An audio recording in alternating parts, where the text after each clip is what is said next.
Hello everyone, welcome back to my mini blog. আমি তৃষা। আশা করছি তোমরা সবাই খুব ভালো আছো। দিনটা ছিল জগদ্ধাত্রী পুজো। অ্যাজ ইউজুয়াল আমি আজকেও লেট করে উঠেছি ঘুম থেকে। উঠে ব্রাশ করে খেয়ে নিচ্ছিলাম পাউরুটি, ঘুগনি আর ছিল মিষ্টি। আর আমি আজকে যাব আমার প্রিয় বান্ধবীর পাড়ার জগদ্ধাত্রী পুজোতে। ব্রেকফাস্ট করেই বাসনগুলো তাড়াতাড়ি করে মেজে নিয়েই আমি আলমারি খুলে বসলাম যে কি পরবো। অনেকক্ষণ ধরে হাত ছাড়ানোর পর নিজের জায়গা থেকে কিছু একটাকে উদ্ধার করলাম। তারপরে সেটা আর ভালো লাগলো না। তারপর মায়ের জায়গা ঘেটে আমি মায়ের একটা সুন্দর চুড়িদার পেলাম, সেটাই পরবো বলে ডিসাইড করলাম। দেখো, আমাদের কলকাতায় কিন্তু জগদ্ধাত্রী পুজো শুধু অষ্টমীর দিনকে হয়, কিন্তু চন্দননগরের জগদ্ধাত্রী পুজো আমাদের এখানে দুর্গা পুজোর মতন বিখ্যাত। নিউজে দেখছিলাম চন্দননগরের অবস্থা খুবই খারাপ। সবচেয়ে বড় জগদ্ধাত্রী ঠাকুরটাও পড়ে গেছে আর অনেক মানুষেরও ক্ষতি হয়েছে। সেটা দেখে প্রচন্ডই খারাপ লাগছে। আমরা যেরকম চাই দুর্গাপুজোর সময় যেন কোনো রকম বৃষ্টিবাদল না হোক, সব যেন ভালোভাবে কাটে, সেরকম জগদ্ধাত্রী পুজোতেও চন্দননগরের মানুষরা সেটাই চায়। কিন্তু আবহাওয়ার উপরে তো কেউ কিছু করতে পারবে না। যাই হোক, আমি তো রেডি হয়ে মিষ্টির দোকান থেকে মিষ্টি নিয়ে বেরিয়ে গেছিলাম। অটো ধরে চলে গেছিলাম আমার বান্ধবীর বাড়িতে। আর বেরিয়ে দেখলাম অনেক জায়গায় জগদ্ধাত্রী পুজো হচ্ছে। দেখো, বয়স বাড়তে বাড়তে তো অনেক ম্যাচুরিটি আসে আর বন্ধুগুলো কমে আসে, কিন্তু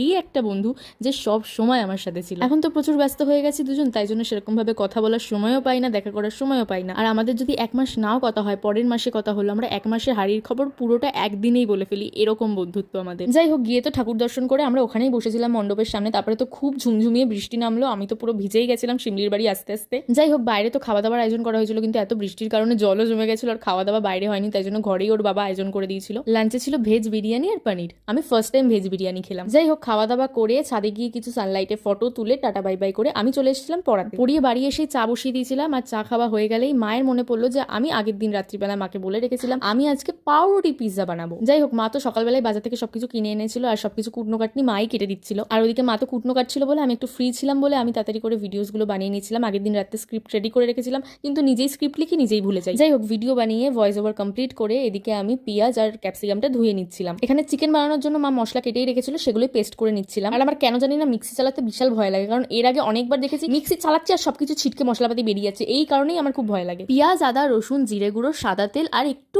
কেচাপ দিয়ে আমি মাংসটাকে ম্যারিনেট করে রেখে দিলাম। তারপরে আমাদের হিরো চলে এসেছিল। দেখো, হিরো আমাদেরকে দেখাতে এসেছিল নতুন জুতো। যাই হোক, তারপরে চাপিয়ে দিলাম কড়াই, একটু সাদা তেল দিয়ে ম্যারিনেট করা মাংসটাকে কড়াইতে দিয়ে দিলাম। হলুদ গুঁড়ো, লঙ্কার গুঁড়ো আর একটুখানি নুন দিয়ে ভালো করে মাখা করে একদম সেদ্ধ হওয়া পর্যন্ত রেখে দিয়েছিলাম। সেদ্ধ হলেই নামিয়ে নিলাম। যাই হোক, তার মাঝখানে আমিও চেঞ্জ করে নিয়েছিলাম আর একটু ফ্রেশ হয়ে নিয়েছিলাম। তারপরে রান্নাঘরের সব কাজকর্ম, মানে রান্নাঘরটা একটু ক্লিন করে নিচ্ছিলাম, বাসন টাসন মেজে নিচ্ছিলাম। সেই সময় মা করছিল হচ্ছে এইগুলো ডেকোরেশন, পিৎজার মতনই ডেকোরেশন করছিল পাউরুটির উপরে। এরই নাম হচ্ছে পাউরুটি পিৎজা। আর এখানে বোন তোমাদেরকে দেখাচ্ছিল যে পাউরুটিটার পিছনটা পুড়ে গেছিল। যাই হোক, সবাই তো খেয়ে দারুণ দারুণ রিভিউ দিল। তারপরে লাস্টে আমি খেলাম, দেখলাম দারুণ হচ্ছে সত্যি সত্যি। যাই হোক, তোমাদের ভিডিওটা কেমন লাগলো অবশ্যই জানাবে। তোমাদের সাথে দেখা হচ্ছে নেক্সট মিনি ব্লগে। বাই।